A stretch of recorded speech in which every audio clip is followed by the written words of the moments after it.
Hey everyone, welcome to the channel. Just taking out a little ride from Newcastle-under-Lyme to Nantwich, so no major riding today, but on the trusty Tiger 900 GT, and it's now got about 1400 miles on it, and once again it's superb. I'm now preparing to go over to the Pyrenees and enjoy some riding over there. I'm thinking about going in May, so that should be really cool. I'll be getting some footage from that ride for you to enjoy, so that should be really cool. I'm going with a friend called Andy. I've had him on a video in the past. He's only passed his test in 2022, so that'll be cool. But what I want to talk about today is nostalgia and buying 1980s two-stroke motorcycles. And I'm finding, from a financial perspective, the prices seem to, we're already crazy, but they're going even crazier still. And there's one dimension of nostalgia that we don't talk about, and that's the time waves of nostalgia. So I just wanted to talk about that and make you aware of, when you're thinking about purchasing a Suzuki 250 X7 or an RD250LC, good old Yamaha, you got to remember that whilst it's nostalgic to go and buy that bike for somewhere between £5,000 and £10,000, yeah, which I find incredible, to tell you the truth, that people actually go out and buy them at that price. But that's a different subject, and I'll talk about that in a bit. That when it comes to nostalgia, it's almost like the fashion industry. So I'm currently 56 years old, so I was in the 1980s with Suzuki X7s being the bike that I wanted, or the RD250LC, yeah, or the RD350LC, which I couldn't afford. I was 18. And I had to buy second-hand bikes to keep myself going. I did buy a Suzuki X7, and it was wonderful, but it was wonderful then, and that was 40 years ago. And the problem is, it'll not be long now before I'll be too old to ride a bike. Let's just say that's true. And I hope to be riding till I'm 75 at least, but regardless, let's just say I'll be getting too old or too broke because I go into a pension. So me in another 10 years time may have a Suzuki X7 which I'm going to try and sell to someone who will be in the same nostalgia wave from an age perspective, but they'll be in the same wave as in they'll have started the pension and can't really afford £8,000 for a Suzuki X7. And then as we get older and older, the worth of that bike, the Suzuki X7, just goes down and down and down. And I know a lot of people say they're iconic and moments in time, but they're only to a specific generation and age of a particular person. They're not iconic really. They're just iconic to your age group. Now, I talk to my 24 and 28 year old, and they have absolutely no interest in RD350s, but they do have an interest in the R6, so, and the R1 and things like that. So the demand for these X7s and RD250LCs and RD350LCs, RG500s and RD500LCs will just plummet, and it'll just plummet, it'll just fall away, and they'll be worth nothing.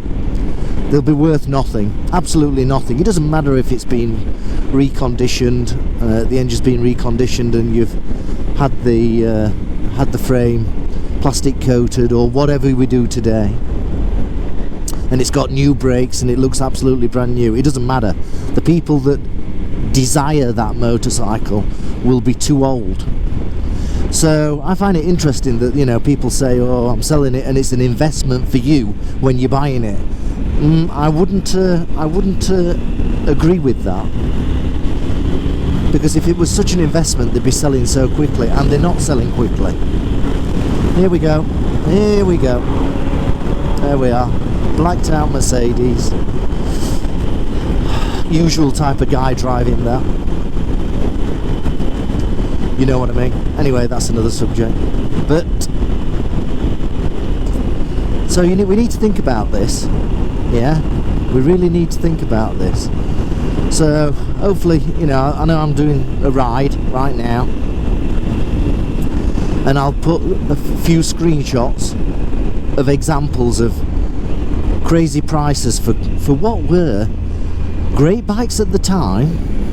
They were great bikes at the time, but actually today they're not that particularly great. If they were that great, then the RG500 would still be racing in the championships for MotoGP, and they're not. They're just not. Yeah. And I mean, this Tiger that I'm riding has got something like 91 or 94 horsepower, and that's the same power basically as an RG500. Now I know then we go into two strokes, and that two strokes have got souls, and to tell you the truth, I am a two-stroke man, but I'm also a realist. A two-stroke doesn't have a soul, it's a machine. Yeah, it's all nostalgia, it's all about things being better from the past, which they were not, and the emotion of wanting to go back to that moment in time when you think it was better. It wasn't better, it was just different. Yeah, it was just different.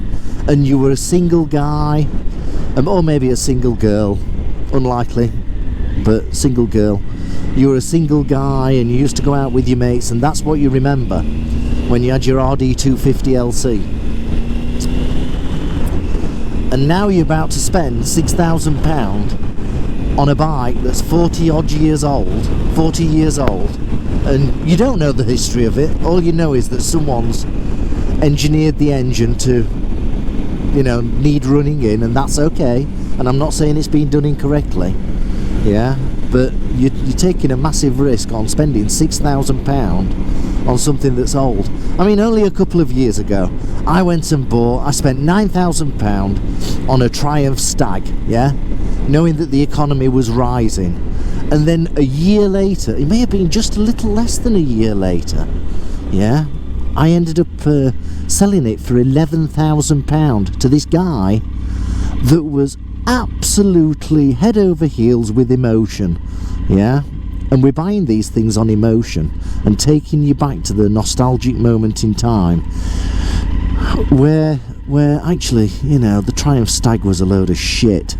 There's no other way of describing it. It was a load of shit. And to tell you the truth, the Suzuki X7 that I had was a load of shit. The frame on it was bending all over the place. Probably the reason why I came off it. But that's another story.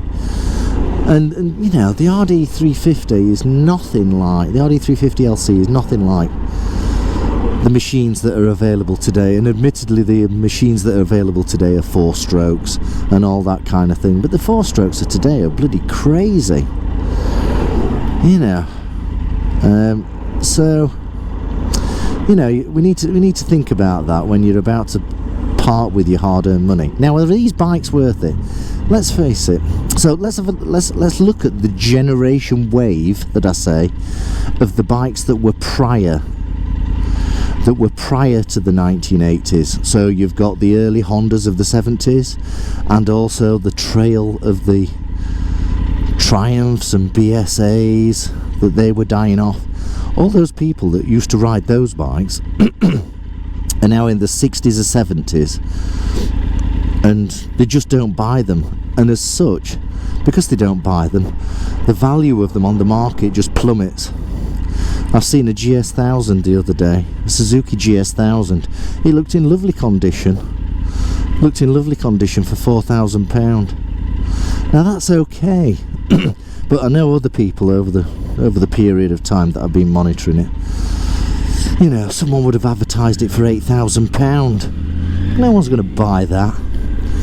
And you're getting RG500s for £21,000, and they don't sell. They just don't sell. And there's a good reason for it. They're just not worth it. The RG500 was absolutely superb, and I would love one. But I know that I can't afford, in today's economy, a bike that does 20 miles per gallon and burns a quarter of a litre of oil for every gallon it uses. Yeah? And this is all wrapped in nostalgia and romance, emotions. I'd love to know what your comments are on this. I'd love to know. Or is it just me that's too rational? Yeah? Is a Suzuki X7 that's knackered, that looks knackered in the photographs, really worth £4,000? You know, I've been watching one. I'll show it you in this video. Hopefully it's still there. It's been on Marketplace for months. No one's buying a knackered bike for £4,000, and rightly so. It should be selling for no more than £1,000. If that, it's knackered. And then you've got one, you know, one of the X7s that's going for nearly £8,000. £8,000 from one of the shops down in Sheffield. It's been advertised for months on months on months. It's just stupid prices. No one's buying it. No one's buying it. I'd love to know what your thoughts are about this, my theory on this nostalgia wave, where it's for a specific age group, and when that age group gets to about 70, 65, 70, they just can't afford to spend a certain amount of money, and therefore the bike that's been trying to sell to that age group, which takes you back to that moment in time into the 1980s or whatever, the value of that bike that's meant to be an investment will just simply plummet, just like the bikes of the wave era of the 1970s and 1960s. You know, old Triumph Bonnevilles of the 60s. They're worth nothing, and they're just selling for crazy prices, and they don't sell because, you know, that band, that age group of people are just too old now. So the nostalgia elements died off. They're just too old to ride the bikes. I'd love to know what your thoughts are. I hope you've enjoyed this video. I hope it's been a bit of an education on my thoughts on this. And I'll see you very soon. Oh, by the way, I'm off to Germany next week. So if I get a chance, I'll record my travel trip to Germany. So this is all, you know, this channel's going to be about travelling and riding bikes, testing out bikes. And if you have the new BSA Gold Star, and you're willing to lend it to me for a week, I'd like to take it and test it for touring.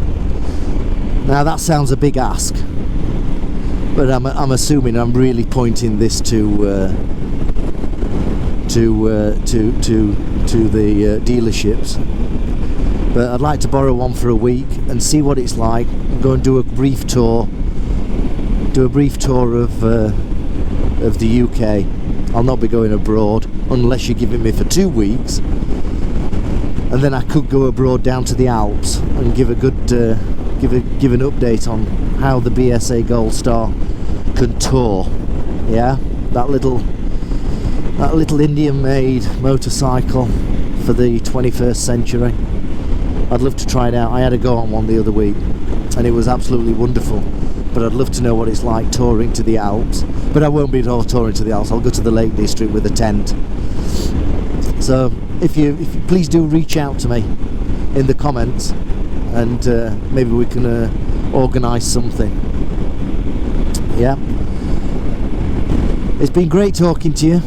I hope you've enjoyed this video. Please do subscribe and do like it, and tell me what your thoughts are in the comments. Am I absolutely crazy? Is it going to be the fact that a Suzuki GT250 X7 in 2073 is going to be worth an absolute fortune? Are they going to keep on going up and up in value? Probably not. Tell me what your thoughts are. Tell me what your thoughts are. It's been great talking to you. I'll see you very soon. And ride safely. See you soon. Bye bye.